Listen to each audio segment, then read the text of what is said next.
Hey there, Drowsy Historian here. Tonight you're not a war hero or a doomed monarch or a headline in some forgotten scroll.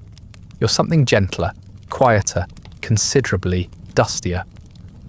You're a junior scribe in the Library of Alexandria, not the famous one everyone imagines with marble everything and dramatic fires, but the real one, all cracked tiles, ink-stained benches, and scrolls that smell faintly of fish. Your job is simple, really. Copy what's written, avoid knocking over the oil lamp, and try not to sneeze on anything from Babylonia.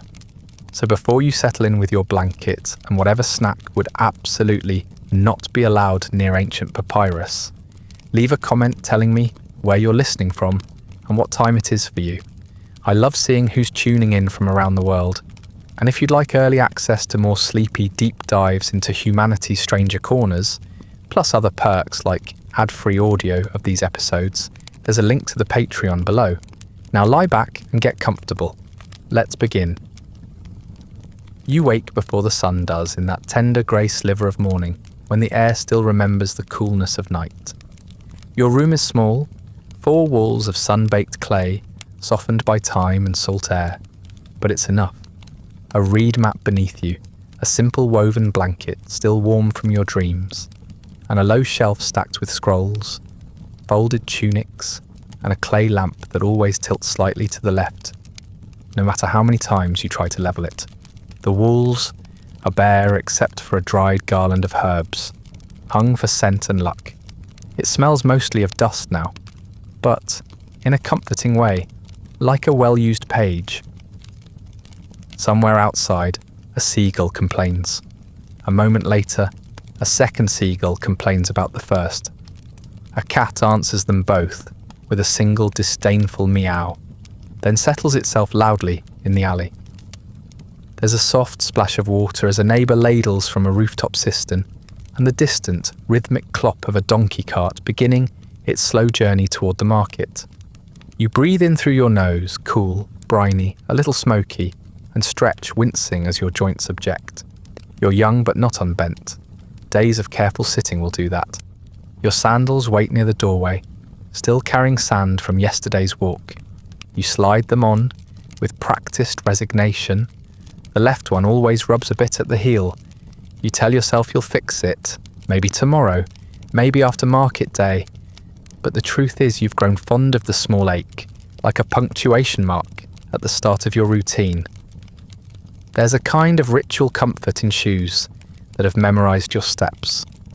In the kitchen, such as it is, you find your breakfast already set aside from last night's planning. A little clay dish of olives, 2 modest slices of barley bread, and a triangle of honeyed cheese from a travelling merchant who swore it came from Cyrene, though it might very well have been goat's milk from the hill 2 streets over. It doesn't matter. It's sweet and odd, and slightly crumbly in the middle, and you like it. You sit on your usual stool, the one with the cracked leg that wobbles only if you breathe too confidently, and you eat slowly. There's no rush. The library doesn't open with the sunrise. It opens when the doorkeeper has finished his tea and remembered where he put the key. Your home is small, but it has one window that matters.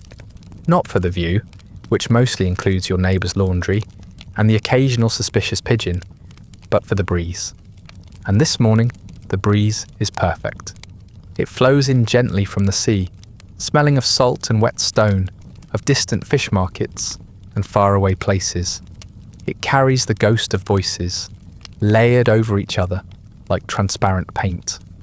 A mother humming, a merchant shouting, a priest intoning something rhythmic and old. You let it wash over you, and for a moment, the world feels like a scroll just beginning to unfurl. A goose passes your doorway with imperial confidence. You've never known exactly who it belongs to, or if it belongs to anyone at all. It wears a piece of blue cloth tied loosely around its neck, like a badge of office. It honks once, scolds a wall, and continues on its way. You nod in greeting. The goose does not nod back. There is no mirror in your home, but you check your reflection in the surface of your water jug, a warped, rippling version of yourself. Your tunic is clean. Your hair is mostly in place. Your ink-stained fingers are already betraying yesterday's efforts. You'll scrub them again before you reach the library, but the stains never fully go away. That's how people know what you are. Not a full scholar, not yet, but a scribe, a careful hand in the service of knowledge. It's a humble position, but in Alexandria, even humility feels grand in the right light. You step outside just as the sun begins to rise in earnest. The sky blooms softly, pink at the edges, orange in the belly, and gold where it brushes the sea. Buildings catch the light slowly, warming from the top down like loaves left too long on a windowsill. The stone of the street is still cool under your feet, and the whole city seems to stretch its limbs. Alexandria doesn't bustle. It hums low and constant, like an idea half-formed and waiting to be spoken aloud. You glance to the west toward the harbour, and there, faint but steady, cutting through the early haze, is the lighthouse. The Pharaohs. It doesn't shine in the way we think of now. No blinding beams or flickering LEDs, but it pulses. A calm, deliberate brightness from firelight and polished bronze mirrors. It's not there for you exactly. It's there for the ships, the sailors, the messengers, with scrolls tied in waxed cloth. But still you see it, and it feels like it sees you back. You stand there a moment longer, bread in hand, watching the lighthouse blink its sleepy eye. A silent exchange between two keepers of knowledge, one who guards arrivals and one who guards what the arrivals bring. It's a small thing, but it fills your chest with something quietly proud. Then behind you, a ceramic jug shatters. Someone swears in Egyptian. The goose honks again. And just like that, the morning resumes its ordinary rhythm. You smile, adjust your sandals, and begin the walk to the library. The streets are still quiet enough that you can hear your own footsteps, the soft, rhythmic scuff of sandals on stone warmed by the early sun. It's not hot yet, just pleasantly warm, the kind of warmth that seeps upward from the earth like a slow yawn. Alexandria is not a city that rushes into its day. It stretches into it, gradually. The shutters creak open, one by one. The market stalls unfold like petals. You pass a man unrolling a rug in front of his spice cart, with the same slow care you use when handling old scrolls, as though the act itself is a kind of offering. To your left, a group of cats are conducting what appears to be a highly organised grooming circle atop the base of a weathered statue, possibly one of Ptolemy, possibly a poet, possibly just a man who donated a lot of fish to a temple. The cats don't seem to care either way. They're half-lidded and majestic, as all Alexandrian cats are. You nod to them respectfully as you pass. They do not return the courtesy. Someone ahead of you is reciting Homer in Greek, loudly and with absolutely no regard for whether anyone asked. He gestures dramatically with each line, pausing every so often to look around in case applause is forthcoming. It is not. Still, you have to admire the confidence. It's not even one of the well-known passages, something obscure about ship hulls and the smell of burning figs. You've heard worse. You've copied worse. The city itself is a living scroll, layers of stories written on top of each other, sometimes in Greek, sometimes in Egyptian, sometimes in languages that don't technically exist anymore, but still show up in jokes or market curses. Alexandria breathes this blend. You can taste it in the air. Brine from the harbour, smoke from temple incense, cumin from someone's breakfast stew, and the ever-present dust that drifts in from Egypt proper, soft as flour and just as persistent. It collects in your sleeves, your hair, and your scroll satchel, as though trying to become part of the scholarly record by sheer determination. You pass the weaver's shop, where an old man is already at his loom, humming a half-tune that might be a lullaby or might be about goats. The melody changes every day, but the rhythm never does. Steady and comforting, like the sway of an ox cart. You don't know his name. He doesn't know yours. But you nod to each other every morning as though exchanging passwords for a secret society of creatures who rise early and enjoy the smell of boiling dye. As you reach the edge of the commercial quarter, the buildings begin to lift themselves higher, their walls a little straighter, their columns a little grander. You turn a familiar corner and see it, the Museum complex, cradling the library within it like a brain inside a well-constructed skull. No one agrees on exactly how the library looks, of course. You've heard philosophers argue whether it has 2 wings or 4, whether the scroll rooms are arranged by author or by whim, whether the roofs are tiled or shingled or simply draped in the ambitions of men. But you know what it looks like to you. It looks like home, if your home had marble stairs and doorways big enough to let in camels. The outer walls are pale in the morning light, touched with coral pink hues from the rising sun. There are vines growing in the places no one bothers to prune, which is most places. You like the vines. They make the columns look a little less proud. The front doors are taller than any one person has a right to be, flanked by statues that may have once resembled gods but now mostly resemble birds who got caught in a windstorm. You love them anyway. The library shares its space with the rest of the museum, a kind of research campus, though no one calls it that. There are lecture halls, gardens, storage courtyards, and the faint scent of ink that seems to drift from stone to stone like perfume.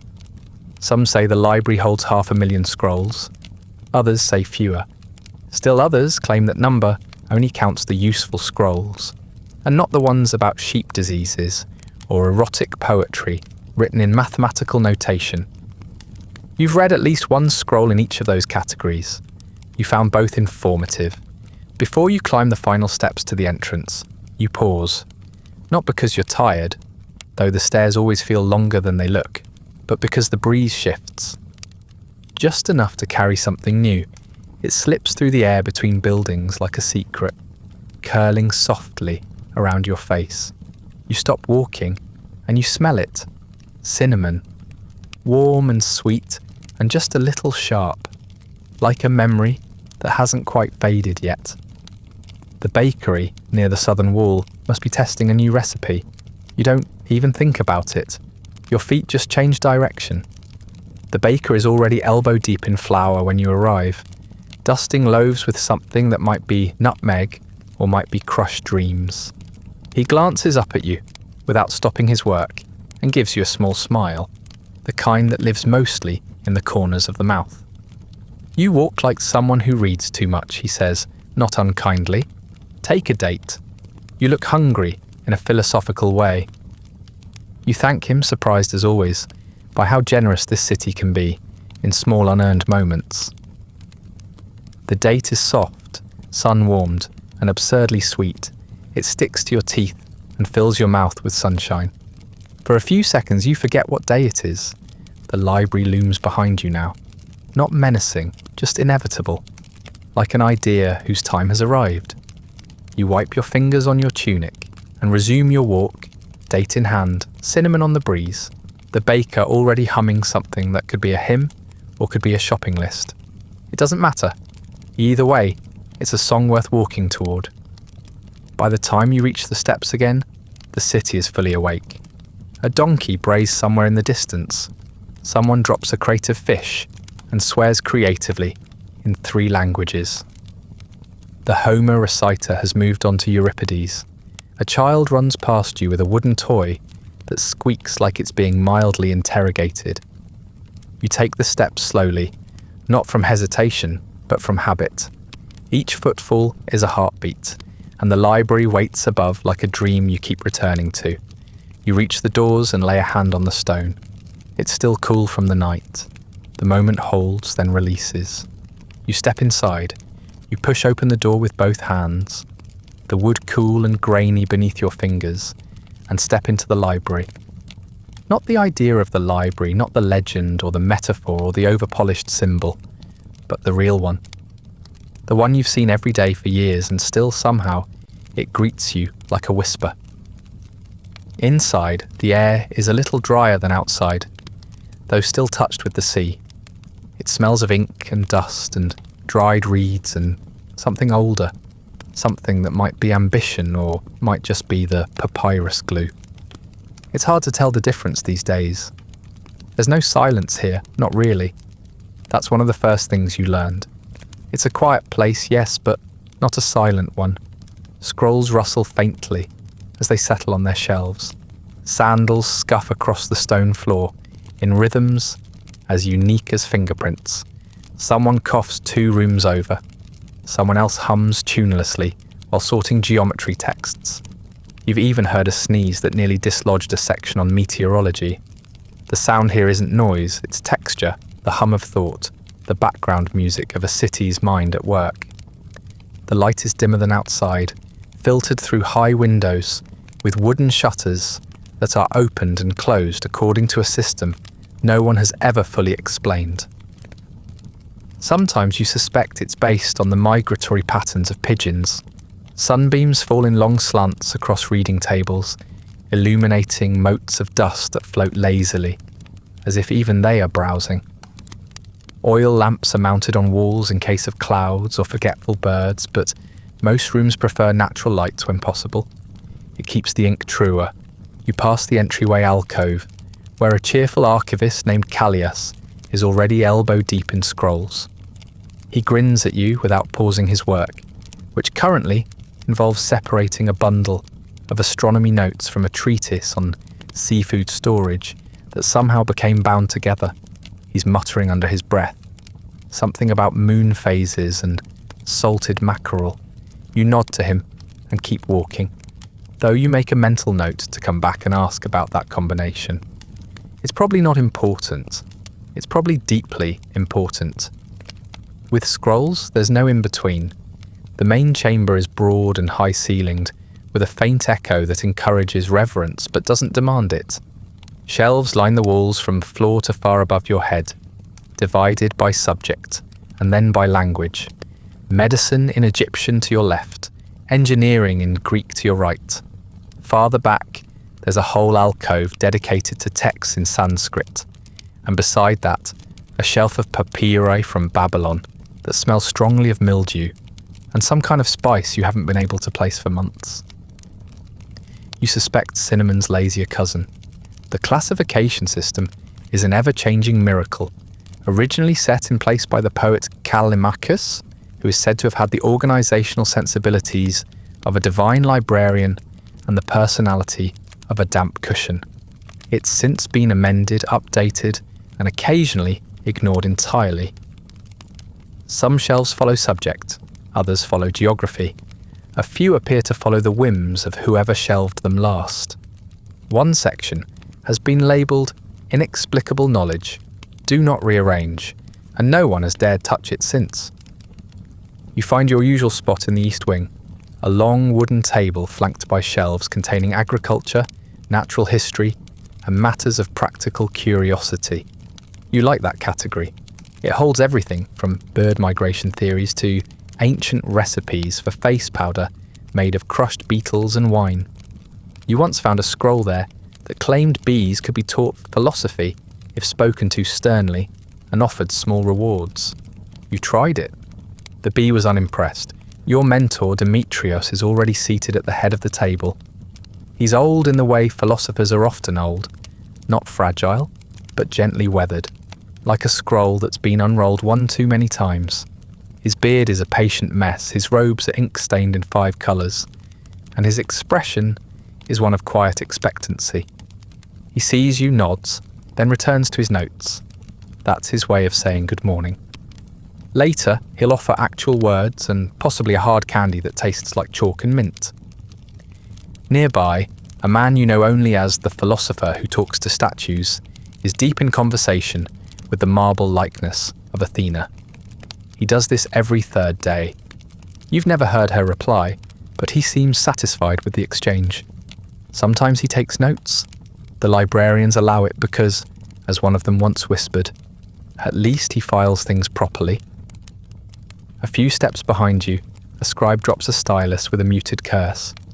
Another scroll is unrolled too quickly and promptly re-rolls itself like an annoyed snake. Someone sighs the long, defeated sigh of a person who has just realised they copied an entire tax record upside down. The library breathes, stretches, murmurs. It is never still. Just as you reach for your first task of the day, a faded scroll believed to be a treatise on medicinal herbs. Though someone has drawn an alarming number of chickens in the margins, something flutters at the corner of your vision. At first you think it's a pigeon, but no, it's taller, stranger, more deliberate. An ibis strolls casually into the main hall, its thin legs clicking lightly on the stone. It pauses just long enough to survey the room, as if checking for its usual seat. Then it walks directly to the statue of Athena, honks once, loud, sharp, declarative, and turns to leave. No one reacts. Not a word, not a laugh, not even a glance up. This has happened before, clearly, possibly every week. The ibis exits through the side door, presumably onto its next appointment. You smile, shake your head, and try to remember whether animals are officially allowed inside. You suspect the rule was never written down, possibly out of respect, possibly out of fear of the goose. You settle into your seat, the wooden bench groaning in familiar protest beneath you. Your satchel thumps lightly against your leg as you remove your tools. Stylus, ink, wax tablet, cloth for smudges, and a small carefully folded square of linen meant for moments of inspiration, induced nosebleeds. It has happened. The morning stretches before you like a blank scroll, full of possibility, papyrus, and probably more chickens than expected. You exhale, pick up your pen, and begin. You begin the day's work as you usually do, at the intake table, where the newest arrivals wait to be reviewed, sorted, and in many cases, quietly despaired over. The table itself is wide and worn smooth by years of elbows, ink pots, and the occasional enthusiastic fist. It smells of papyrus and salt, and a bit like almonds, though no one knows why. Some say the smell comes from a spilled batch of almond paste 3 summers ago. Others insist the table simply has good taste. Either way, you've grown to find it comforting. This morning's bundle includes scrolls from India, Thebes, Carthage, and 2 mysterious rolls wrapped in cloth with no return mark except a small ink drawing of what appears to be a disappointed goat. You begin carefully, as you are taught, by checking the outer seals, noting the condition of the wrapping, and unrolling each scroll with a kind of reverence, usually reserved for sacred relics or especially fragile pastries. The first scroll is in a clean, neat hand, the letters precise and orderly. It's a treatise on irrigation methods along the Indus River. You skim a few lines and smile. Someone's annotated the margin with a diagram of a bucket that looks oddly proud of itself. The second scroll is less generous. Written in a hurried angular script that barely stays within the lines, it describes military logistics near Carthage. There are entire sections where the scribes seem to abandon grammar entirely in favour of exclamation marks. One paragraph is upside down. Another appears to be encoded in a system no one recognises, though you suspect it may simply be the result of copying in a moving chariot. You make a polite note in the ledger, hand inconsistent, potential turbulence during transcription. Acquisition methods for these scrolls are varied and occasionally suspect. Some arrive through trade, part of scholarly exchanges between libraries, or gifts from travelling dignitaries who want to impress the Ptolemaic court with their knowledge of pig anatomy or Babylonian lullabies. Others come from merchants or scholars who sell copies of foreign texts for coin or favour. Then there are the scrolls acquired from ships docking in the Alexandrian port, a procedure that involves borrowing all written material on board, copying it quickly in the back rooms of the library, and returning the originals with a smile, and, if the mood allows, a complimentary fig. Not everyone appreciates the gesture, but the archive grows all the same. Preservation is another story. Some scrolls arrive perfectly intact, carefully rolled and wrapped in waxed cloth, as if their creators had known they were sending them on pilgrimage. Others come damp, scorched, or covered in what you fervently hope is only fruit juice. You've seen scrolls with edges nibbled by mice, blotched by mould, or, once, pierced clean through by a decorative hairpin someone clearly mistook for a stylus. That one took 2 weeks to flatten. It still smells faintly of lavender and poor decisions. Languages vary almost as wildly as conditions. Some texts are in clear, formal Greek, as smooth and legible as a scholar's signature. Others are in Egyptian Demotic, or Old Persian, or Aramaic, or the kind of local dialect that no one has written down for 300 years, but which still shows up in shopping lists and barroom poetry. You're familiar with most of them, at least enough to recognise the shape of a subject, if not the subtle jokes buried between lines of medical instruction. For those, you consult the language room, or more often, the language room's resident expert, who is known to explain things only after he's had his third cup of honeyed wine. Your task is simple, but never easy. Read what you can, catalogue what you recognise, summarise the topic, the state of preservation, and anything that might warrant further attention. Whether a missing section, a damaged seal, or once a scribbled threat from the original author demanding the return of their work under pain of unspecified legal consequences. That scroll now lives in the humour section, filed between a dialogue about sneezing and a list of aphrodisiacs believed to work only on goats. You make your way through 4 scrolls in the first hour, stopping only once to brush away a beetle that had the poor judgment to land on a particularly faded piece from Memphis. Your fingers are already smudged with ink from where you've taken notes on the wax tablet, and a streak of dust decorates your sleeve, like a badge of honour. You reach for the next scroll, one of the unmarked ones wrapped in linen, and feel a flicker of curiosity. The good kind. The kind that feels like the first page of something worthwhile. The scroll is written in an elegant hand, but the language is peculiar, a mix of Egyptian and something older, possibly Nubian. The subject matter is difficult to place. At first, it seems like a list of ingredients, then a story, then a song. You read slowly, tracing each character with your eyes, letting the meaning form like mist settling into a shape. And then it hits you. It's a recipe, a cake recipe to be precise. One involving sesame paste, ground almonds, date wine, a pinch of cardamom, and something called sun-cracked flour, which you assume is simply flour left to warm outside. Though how long, and on what surface, is left as an exercise for the reader. The instructions are detailed, poetic even. There's a line about waiting until the mixture sings with sweetness, but does not gloat. Another urges you to bake until the scent gathers neighbours. You smile, and not just with your mouth. You transcribe it carefully, making a private note to try it yourself.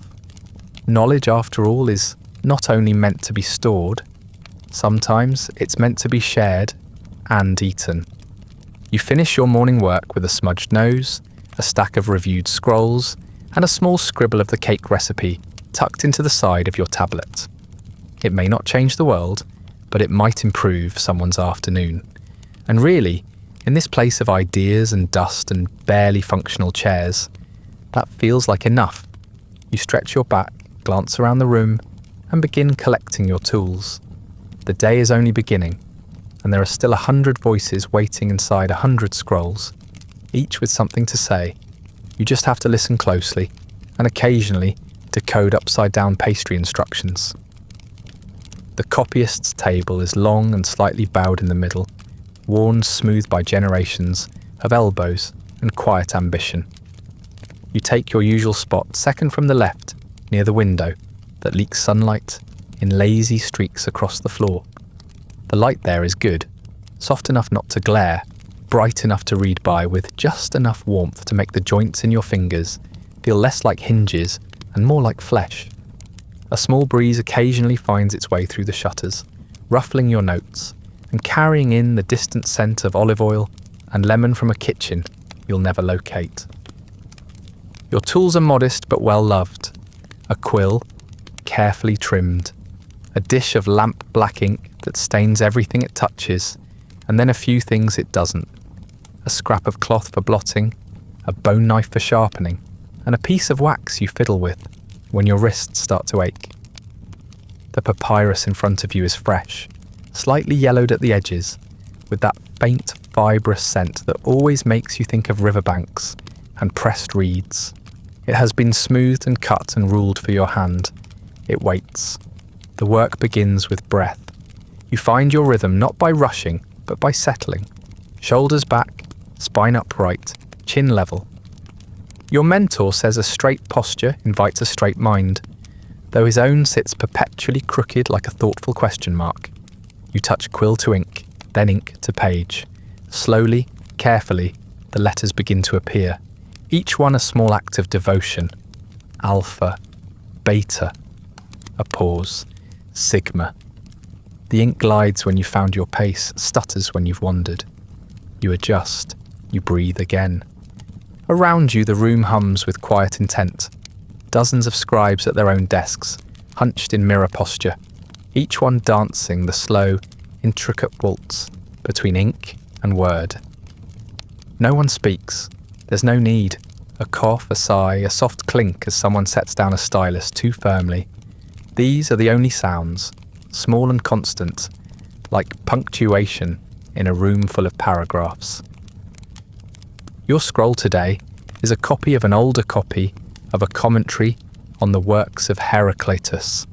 The commentary itself is as opaque as the philosopher it tries to explain, filled with metaphors about rivers and fire and opposites that both are and aren't, depending on the weather.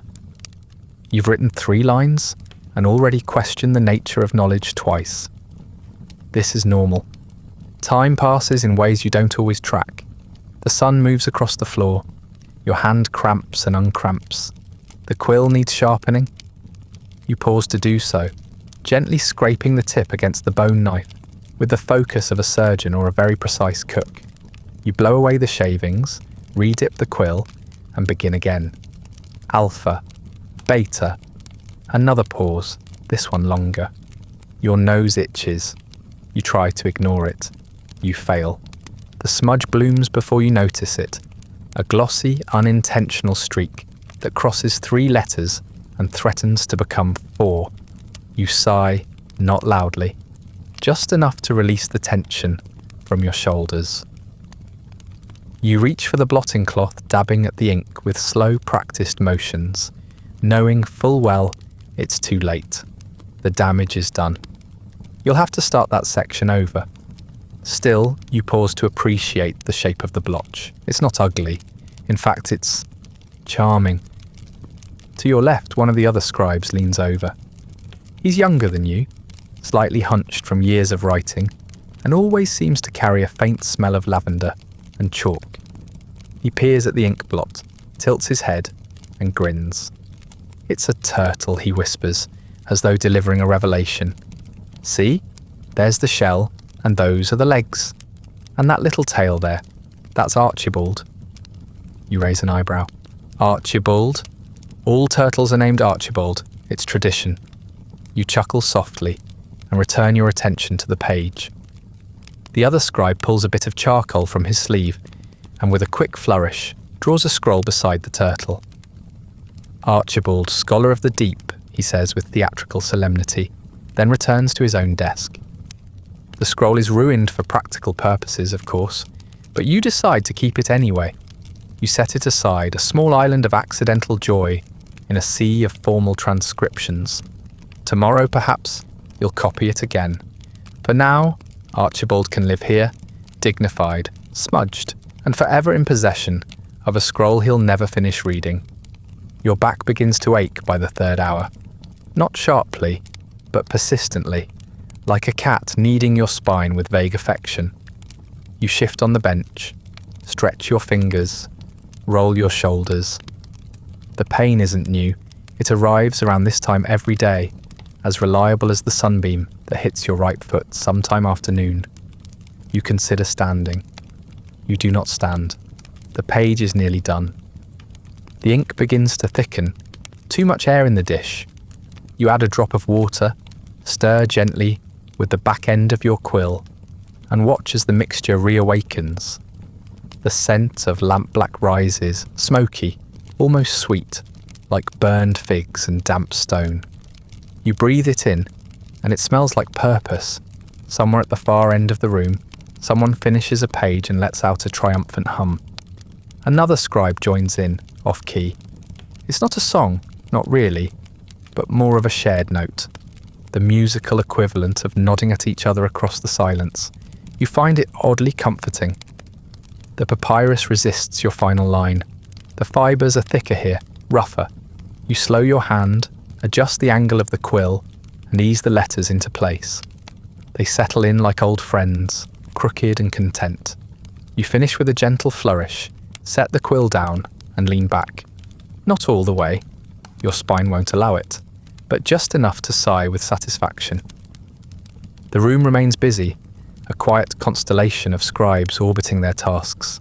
Some pause for tea, others stretch their arms or clean their quills with soft cloth and murmured prayers to the gods of ink.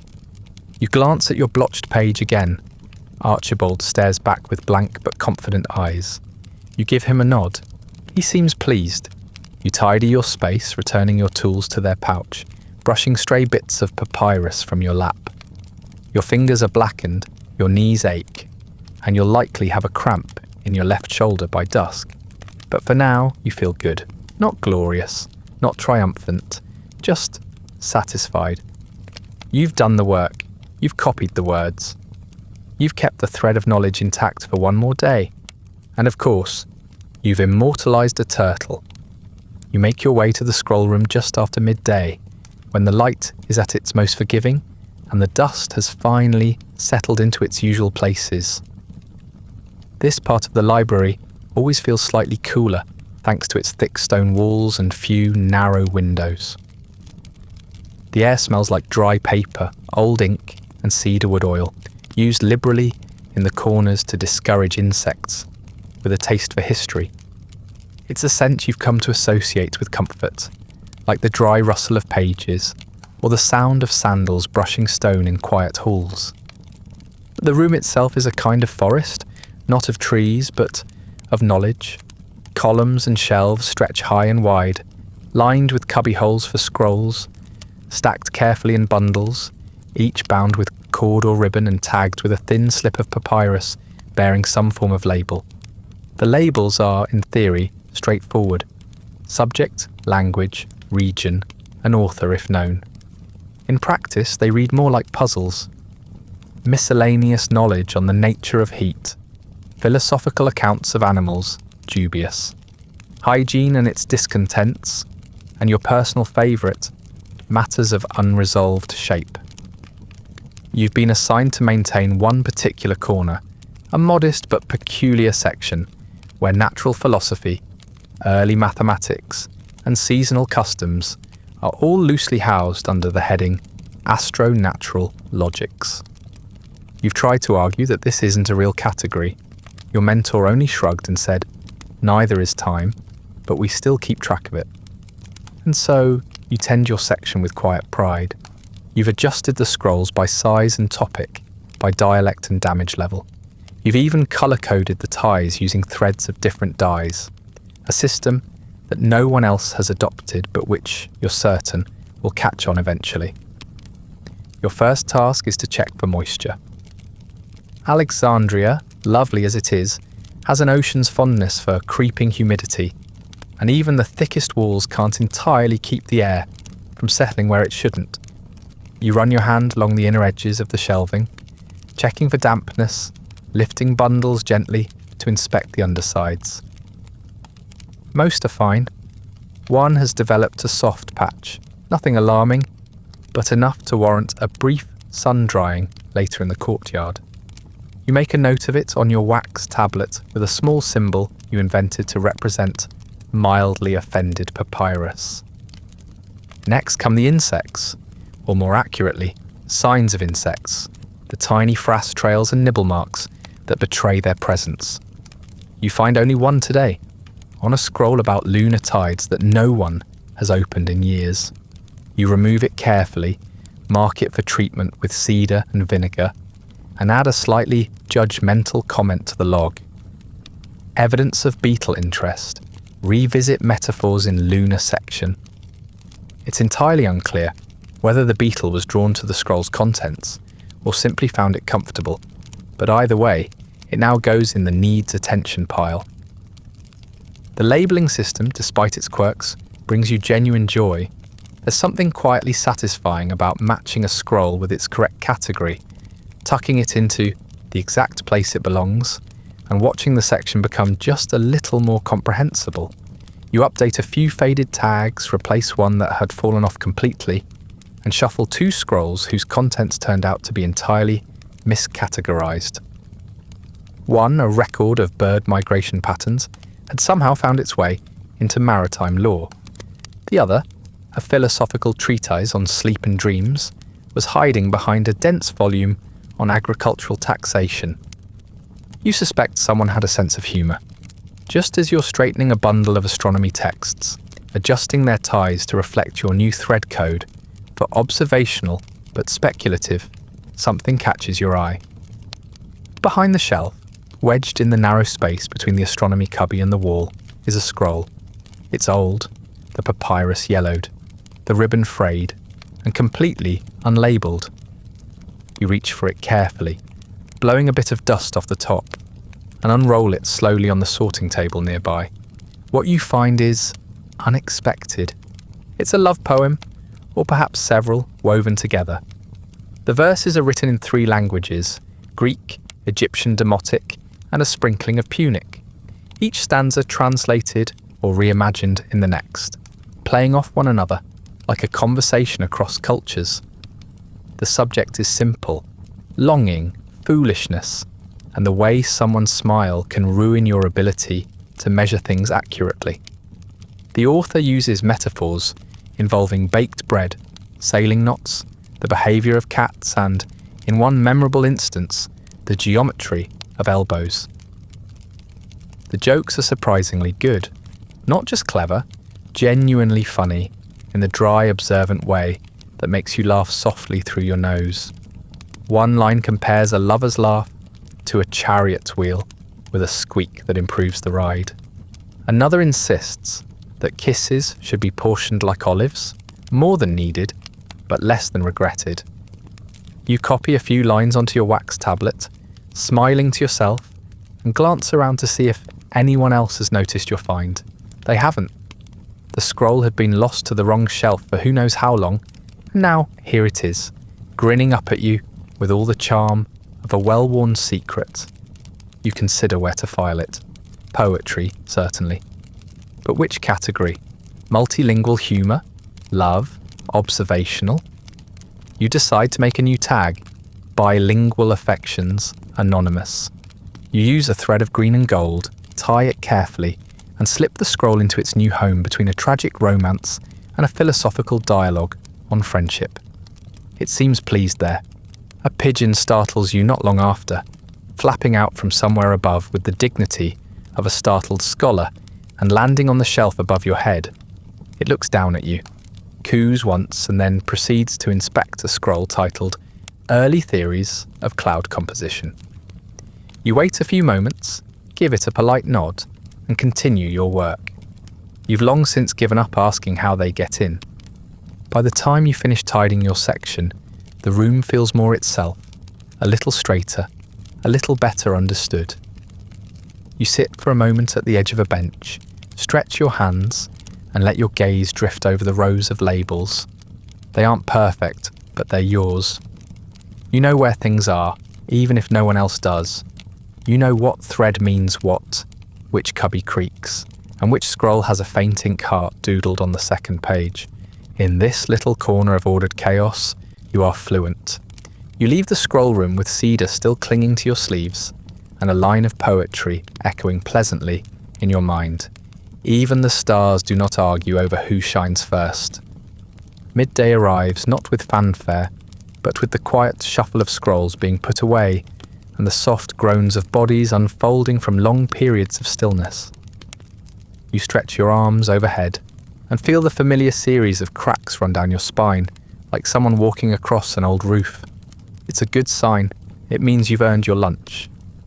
Around you, other scribes are beginning to pack away their tools, corking ink pots, brushing stray papyrus fibres from their robes, and marking the ends of lines with small dots so they'll know where to resume after the meal. No one rushes.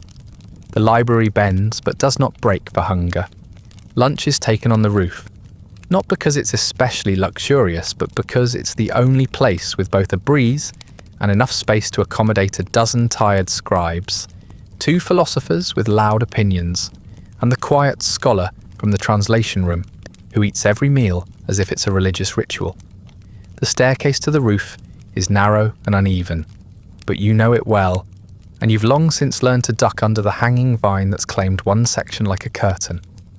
The air brightens as you emerge onto the flat rooftop, where woven reed shades stretch between wooden posts, casting long strips of shadow that ripple gently in the breeze. The rooftop offers a view not of monuments or kings, but of rooftops like your own. A jumble of clay tiles and a drying laundry, pigeons perched with regal disdain, and smoke curling up from small hearths. The harbour glints beyond the buildings, a thin silver thread, and you can just make out the tip of the lighthouse, standing like a watchful parent over the horizon. But most importantly, there is sun and shade and space to breathe. You settle into your usual spot, a low bench patched with cloth, its legs uneven but familiar, and unpack your meal. Grapes, slightly wrinkled but sweet. A heel of barley bread, still warm from the bakery if you're lucky. A handful of nuts, their shells still dusty from the market. Someone beside you unwraps cheese that smells enthusiastic. Another passes around a small dish of dried figs, soft and sticky, and tasting faintly of wine. It's not grand, but it is good, and it's made better by the simple pleasure of not being at a desk. The conversation, as always, begins with complaints about Plato. It doesn't matter what the topic is, someone will find a way to blame him.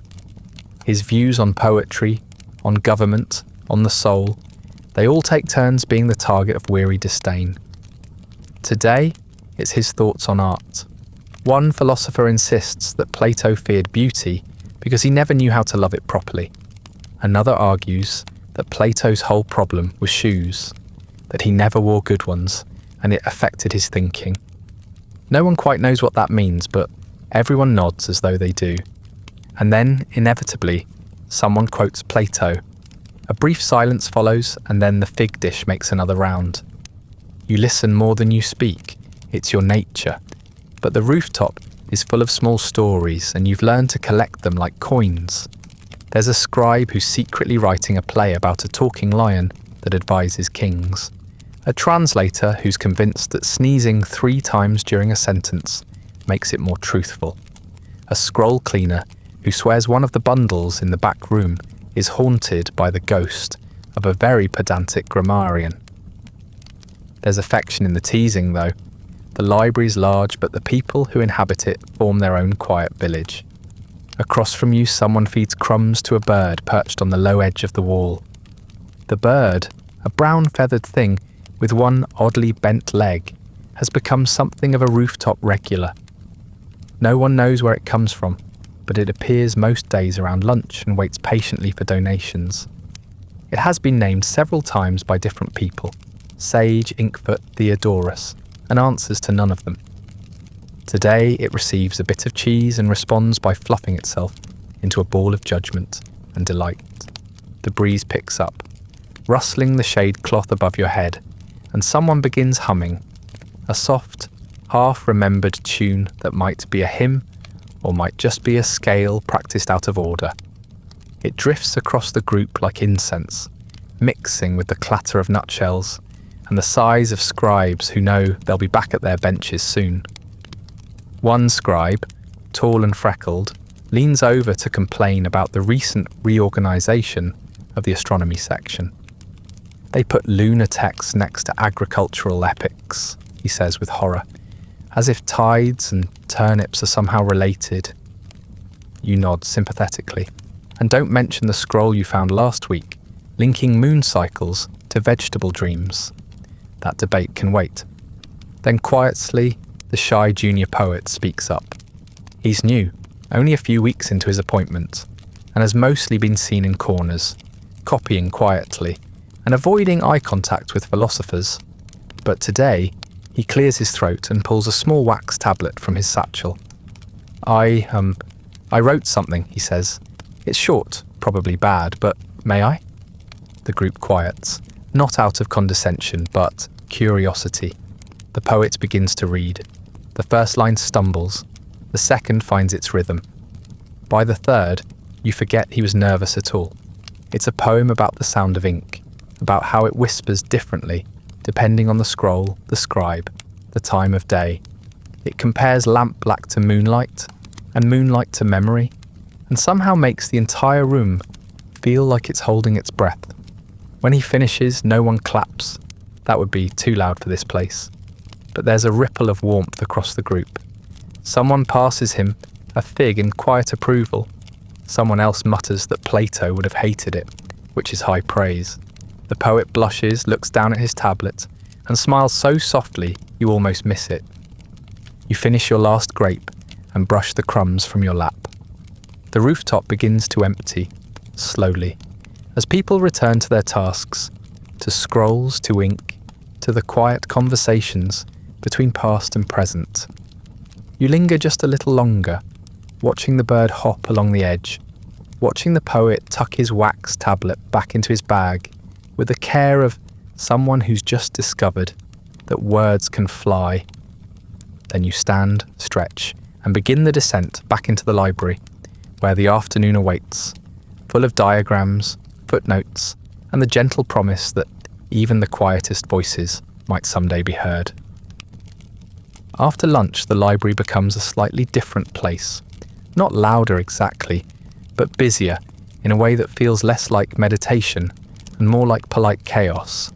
The scrolls remain in their shelves, the scribes return to their benches, but now the scholars begin to stir in earnest, emerging from private study rooms, arriving through side doors, trailing assistants, notes, and the occasional confused bird.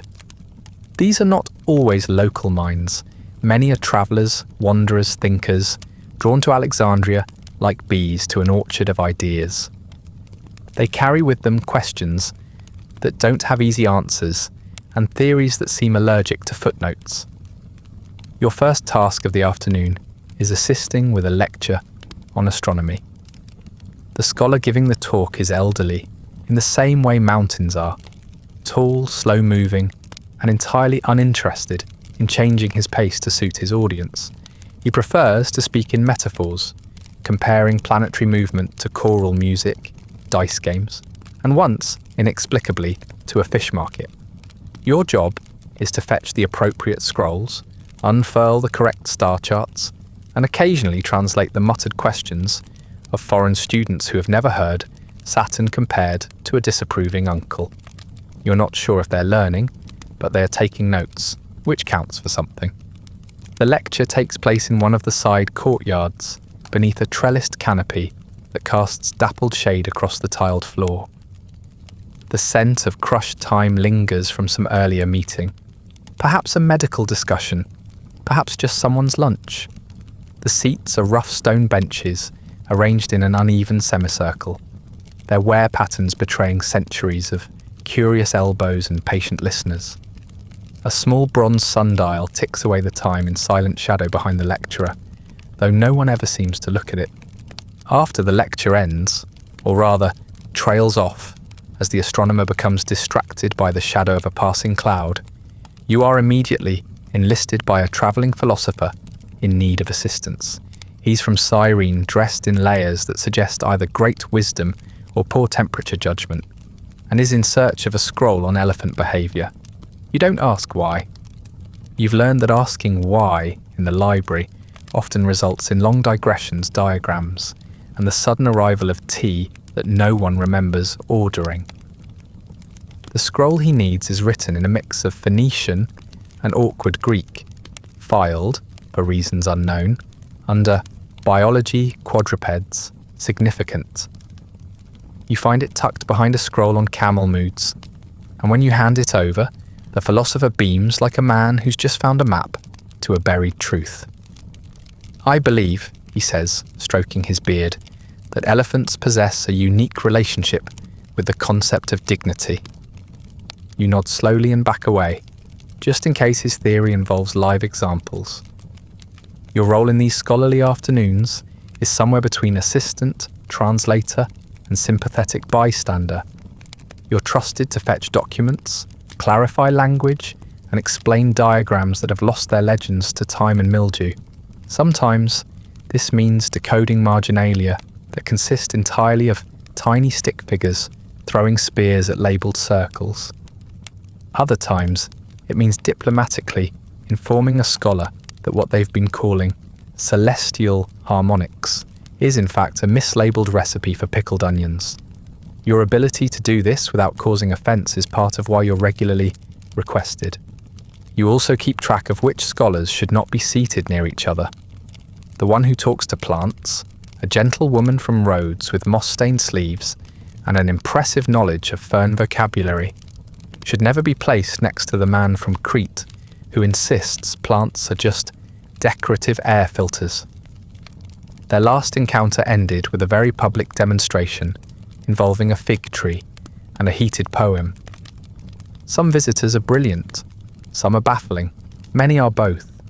There's the Egyptian scribe who composes poems in mathematical meter, the Anatolian linguist who forgets his own name, but remembers 20 dead dialects, and the young woman from Syracuse who carries a notebook full of dreams she swears come from the gods, and who once accurately predicted a minor earthquake by sneezing. You've come to accept that logic here as cousins. In between your errands, you return to the astronomy courtyard. The lecturer is gone, but one of the assistants has set up a polished glass lens, a small clear disc mounted in a wooden tube angled toward the afternoon sky. You've seen it used before to magnify objects on a table, but today it's aimed at the heavens. Curious, you peer through it. What you see takes your breath a little. Saturn, not just a star, not just a point of light in a diagram, but a real thing, round, distant, faintly golden, ringed with a delicate halo that you've only ever seen drawn in charcoal and hope. It hovers in the lens like a secret, quiet and impossibly far. For a moment, the world is only that circle of sky, the cool rim of the lens, and your own heartbeat. And then, as you lower the instrument and turn to share the discovery with someone, anyone, you walk directly into a pillar. The impact is mild, more embarrassing than painful. A passing student blinks in your direction, but politely says nothing. You rub your shoulder and grin. Worth it. By late afternoon, the pace slows again. Scholars drift off toward their lodgings or their private study chambers. Some remain, arguing softly over translations or scribbling diagrams in the dust with sticks. You collect the leftover scrolls, straighten the benches, and rewrap a star chart that someone left half unfurled in the shade. The breeze has picked up. It plays with the edge of the paper, like a curious hand. You pause before returning inside.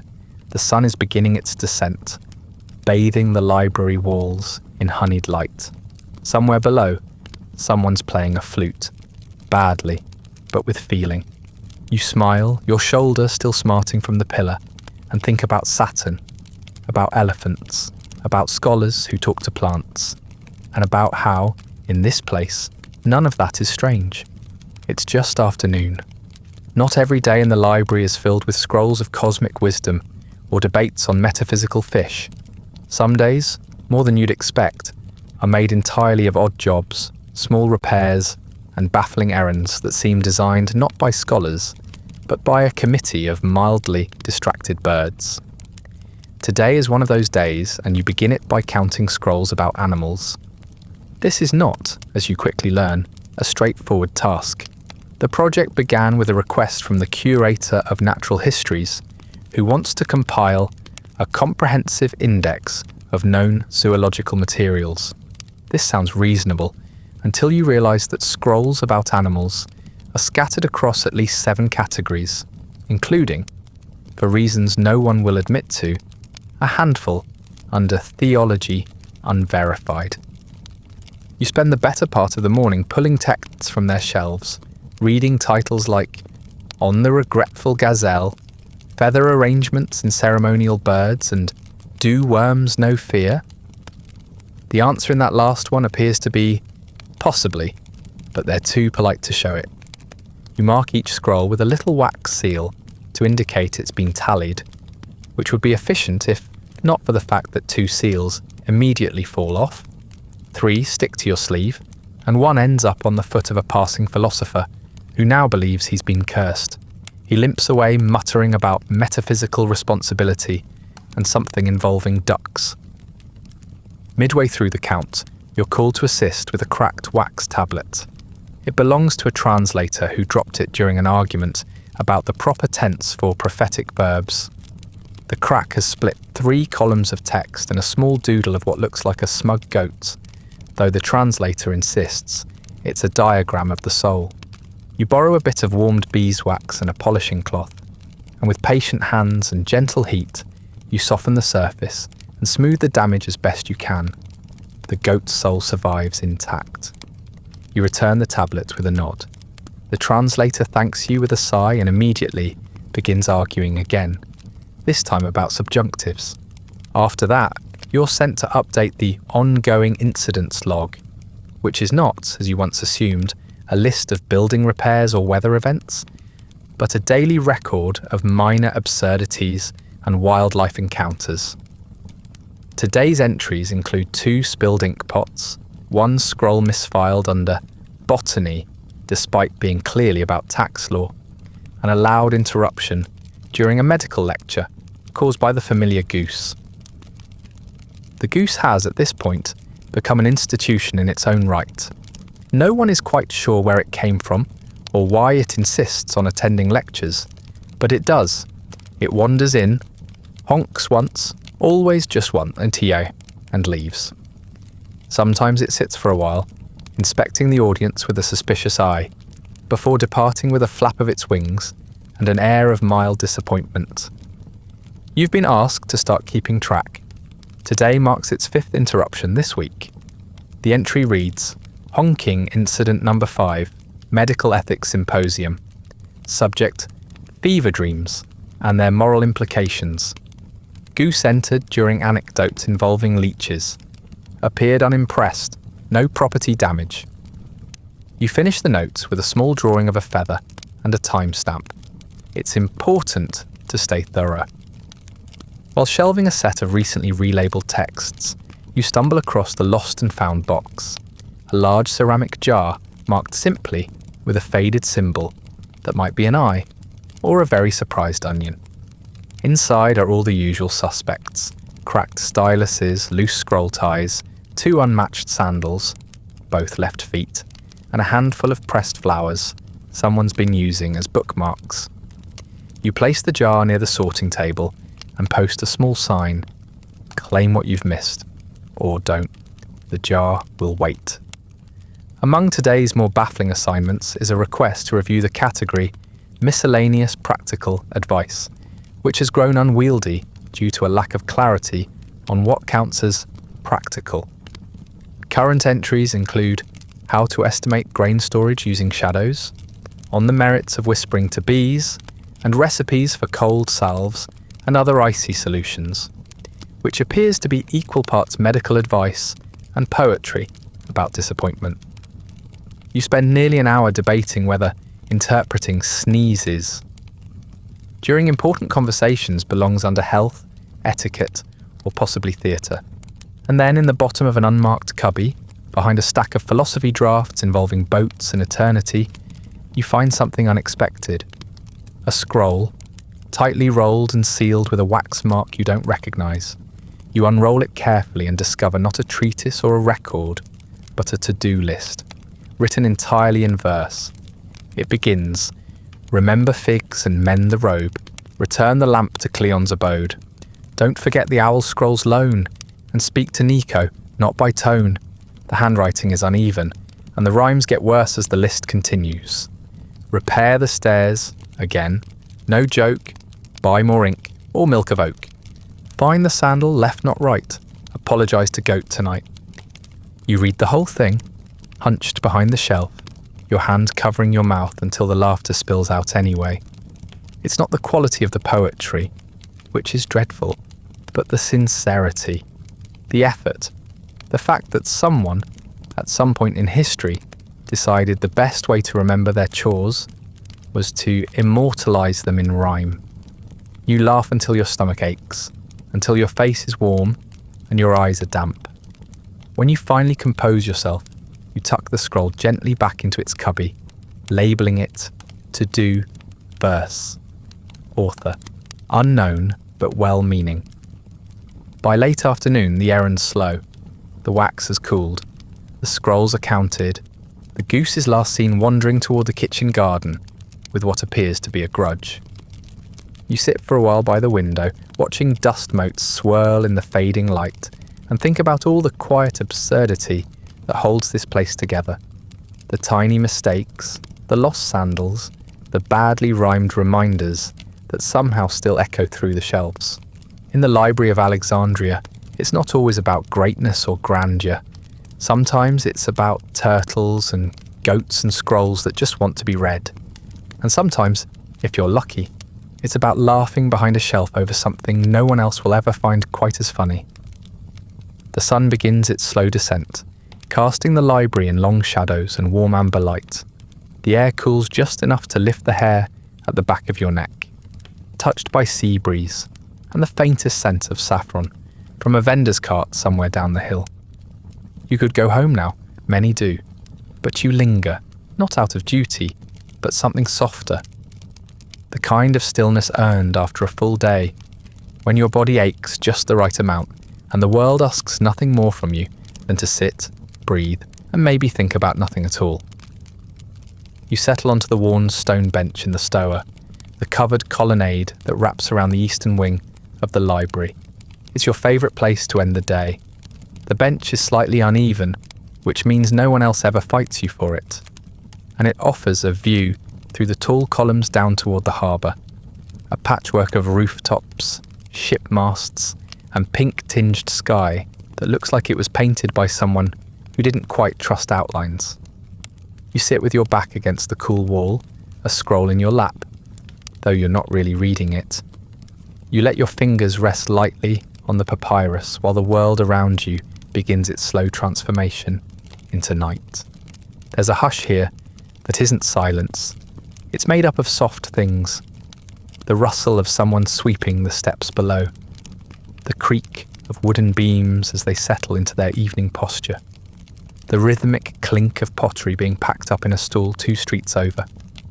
Somewhere behind you, someone is playing a flute. Badly. The notes wander, stop, begin again in a different key, then trail off altogether. You don't mind? In fact, you rather enjoy it. There's something honest in the attempt, a kind of sincerity that reminds you of the shy poet at lunch or your own first days in the scriptorium when you smudged ink across every other word and still felt proud of the mess you'd made. The sea, visible in long flashes between the buildings, is turning gold at the edges and indigo everywhere else.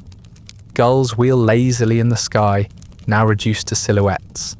The lighthouse far in the distance has begun to catch the last of the sun on its polished stones, a dull glint that pulses like a watchful eye. You think of the ships that must be out there even now, approaching slowly, bringing new scrolls, new stories, new people with questions that no one's asked before. Maybe tomorrow, one of them will hand you a scroll upside down and ask you to translate it from a language they can't pronounce. Maybe it will be a treatise on starfish, or an argument about how to store honey. You hope it is. You like the strange ones best. Beside you, someone sits down with a sigh. You glance over and see the philosopher who talks to statues. His robes are, as always, slightly too long and covered in chalk dust. and he's carrying a small bundle wrapped in linen. For a while, you sit in companionable silence. He doesn't speak, which is rare for him. You wonder briefly if he's had an argument with Athena, or if perhaps today's statue declined to answer. You wouldn't blame it. It's been a long day for everyone. Then, just as the light shifts from gold to grey, he turns to you and says, without preamble or flourish, "Thank you, by the way, for the scroll on animal funerary rites last week. It was exactly what I needed." You blink, caught off guard. He knows your name. He remembers the scroll. You manage a nod, and he smiles faintly, then returns his gaze to the sea. The flute player has started again, slightly more in tune this time. It still wavers, but with purpose. Like a bird trying to imitate a song it once heard and almost remembers. You don't speak. You don't need to. The philosopher leans back, and you follow his gaze out across the horizon. Ships now look like toy models, shadows against the sky. The city below begins to light up in pockets, oil lamps flickering in windows, torches near doorways, the warm glow of evening meals being prepared. A breeze carries the smell of something roasting, probably lentils, possibly goat, and a single high laugh drifts up from a courtyard. Someone is happy. That's reason enough to sit still a while longer. Your scroll remains unopened on your lap, forgotten but present, like an old friend you don't need to speak to. Your hands rest on the bench, palms open to the air, absorbing the last warmth of the stone before night takes it. You think about the work you did today. Scrolls sorted, ink dried, a turtle drawn, a poem remembered, a goose counted. It doesn't sound like much when said aloud, but in your bones, it feels like the shape of a good day. Not grand, not legendary, just good. A day that left you a little wiser, a little more tired, and a little more amused by the quiet strangeness of things. The philosopher stands, dusts off his robes, and gives you a small nod before disappearing down the steps. You watch him go, then lean your head back against the wall. The last of the sun is gone now, the sky deepening to violet, and a single star appears where Saturn was earlier, like a memory pressing gently on the edge of your mind. You'll go home soon, but not yet. For now, there is just the stoa, the sea wind, the sound of footsteps fading below, and the flute, still slightly out of tune, still entirely worth listening to. You leave the library just after dusk, stepping into a city that has quietly rearranged itself for the night. The sun is gone, but the light hasn't entirely vanished. It lingers in the stone-like memory, held in the walls and steps and tiled roofs that now glow faintly in the last breaths of twilight. The air is cooler now, touched by the sea and softened with the scent of roasted garlic, wood smoke, and something floral you can't quite identify. It might be jasmine, it might be someone's soap. Either way, it's a kind of perfume the daylight never carries. You walk slowly, not out of weariness, though you're certainly tired, but because everything seems quieter now. Not just in volume, but in shape. The streets feel gentler. The people move more like shadows, drifting rather than marching. Oil lamps flicker in alcoves and doorways, casting golden halos on whitewashed walls. You pass a merchant closing up his spice stall, humming a tune with no real melody, and a child chasing a paper ball that glows faintly orange each time it rolls past a lamp. A cat stalks the child, then the ball, then loses interest in both. Under your arm is a scroll. You didn't ask for it, didn't borrow it, didn't steal it. It was simply pressed into your hands by a departing scholar who said, "You look like someone who enjoys small stories," and vanished before you could reply. The scroll is slim, tied with a bit of green cord, and smells faintly of rosewater and dust. You haven't opened it yet. You're saving it for home, for that moment of stillness that belongs only to you and whatever words the day decides to leave behind. The street bends past a quiet courtyard, where 3 musicians are rehearsing. You know them, not by name, but by habit. The flute player who closes one eye when concentrating, the lyre player who hums instead of singing, and the drummer who wears a sash stitched with what appears to be vegetables. Tonight's piece is, in fact, about vegetables. You catch the line, "O noble turnip, root of grace," and nearly trip over your own sandal. The musicians see you, wave cheerfully, and keep playing. You wave back and continue on, the beat of the drum fading behind you like a heartbeat at rest. Alexandria at night is not silent. It hums differently. The day's clatter has softened into murmurs, sandals brushing stone, laughter tucked into alleyways, the low calls of street vendors offering night bread and spiced nuts to passers-by. You pass a pair of older women sitting on a stoop, shelling something into a wide bowl and arguing over whether stars affect hair growth. You hear a splash from a rooftop cistern and someone singing a lullaby in a language you don't know. The melody is enough. It fills the gap. Your sandals tap out a rhythm as familiar as breath.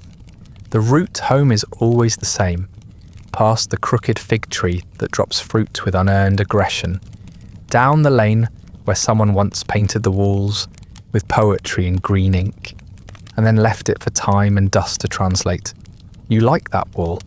Even now, with most of the words faded, it still feels like a conversation in progress.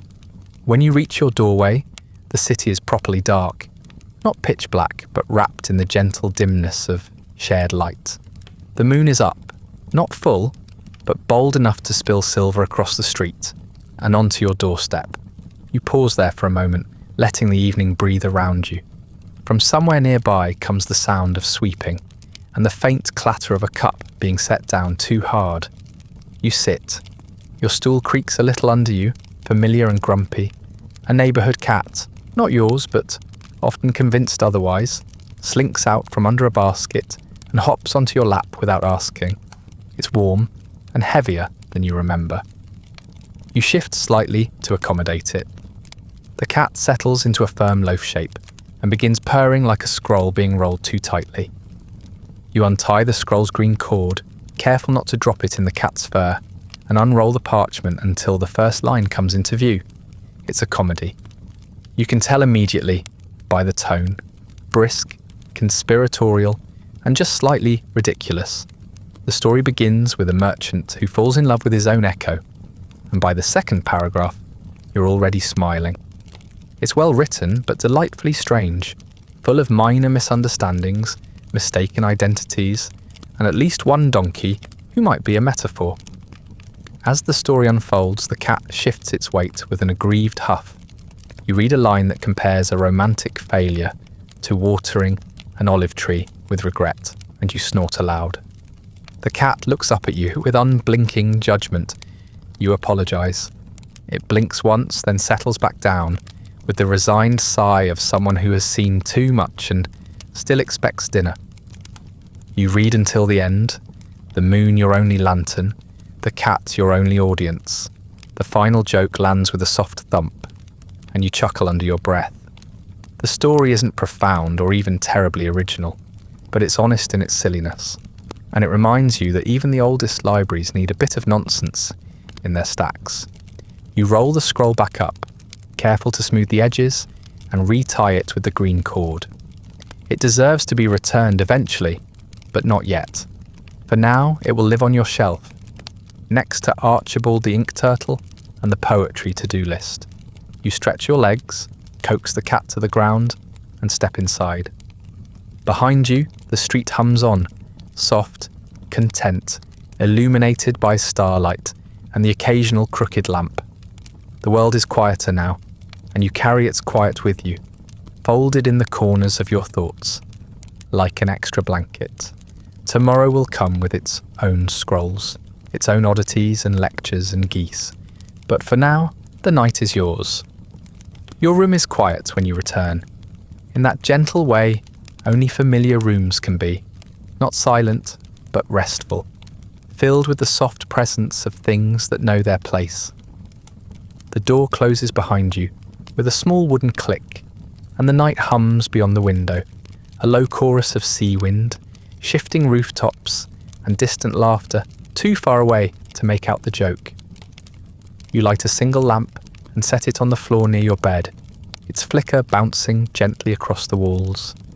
The cat, having lost interest in your scroll and your jokes, curls up in a corner on a folded tunic and begins to snore softly, as if performing a small percussion solo in its sleep. Your bed is nothing fancy. A wooden frame, a thin mattress padded with straw and old linen, and a woven blanket that still smells faintly of rosemary from when you hung it to dry last spring.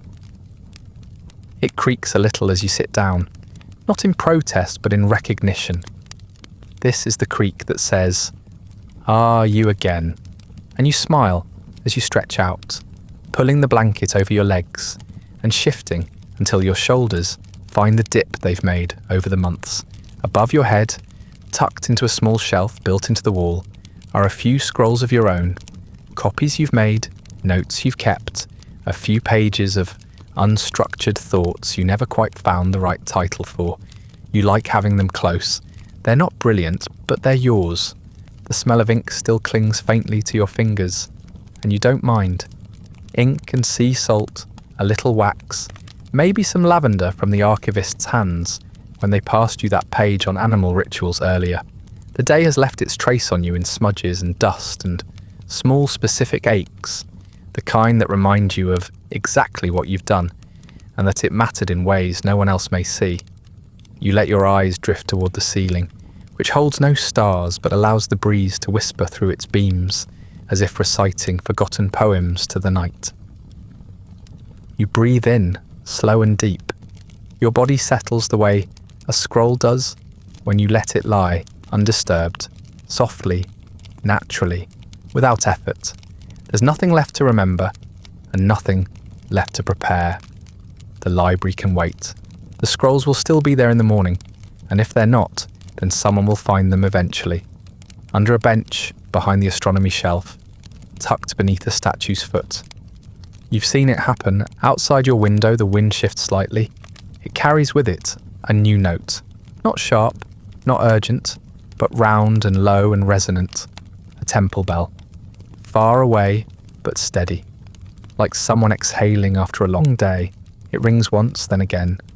The sound rolling gently over rooftops and doorways, like a slow tide. You close your eyes and let it pass through you. It feels less like a signal, and more like a blessing, a reminder that the world is still turning, that thought still hums in the bones of the city, and that rest is part of the rhythm too.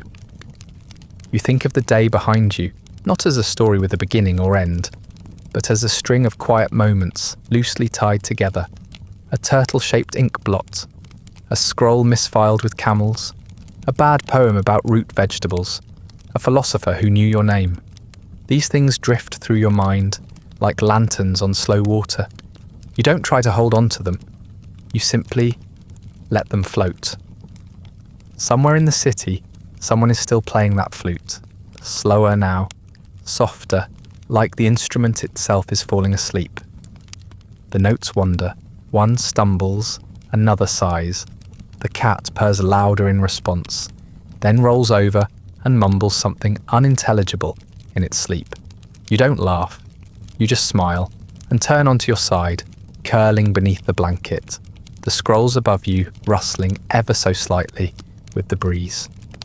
You imagine a library that exists only in dreams, with shelves that go on forever and scrolls that write themselves as you read them, and stories that never end, only pause politely when you drift off. You imagine Archibald the turtle filing reports, and the goose becoming head of public lectures, and someone finally finishing that song about noble turnips. You imagine words floating in the air like fireflies, soft and glowing, never lost. The bell rings once more, slower now, and the wind carries its echo down through the streets and into your room. You feel it in your chest, not as a sound but as a settling. You shift once more beneath your blanket, tuck your hands beneath your chin, and exhale. Sleep finds you the way a librarian returns a well-loved scroll to the shelf, gently, precisely, and without fanfare. It wraps around you like parchment warmed by sunlight, familiar and whole. And as you drift, your last thought is not a thought at all, but a feeling that you belong here, in this little corner of the world that thinks quietly, laughs softly, and leaves space for you to do both. The lamp flickers once and goes out, and above you, the shelf of stars keeps watch. That brings us to the end of tonight's story. Not a grand saga or dramatic ending, but a quiet day folded into the scrolls of time, full of dust, ink, strange birds, and small joys. If you're still awake, thank you for sharing this slow wander through the soft corners of ancient Alexandria with me. If you'd like early access to more journeys through the past, along with perks like ad-free audio of these episodes, you'll find the Patreon link below. Feel free to like, subscribe, or leave a comment about which moment made you smile, sigh, or quietly wish you had your own ink turtle. And if you're listening on a podcast app, a review helps these quiet stories find their way to more sleepy minds.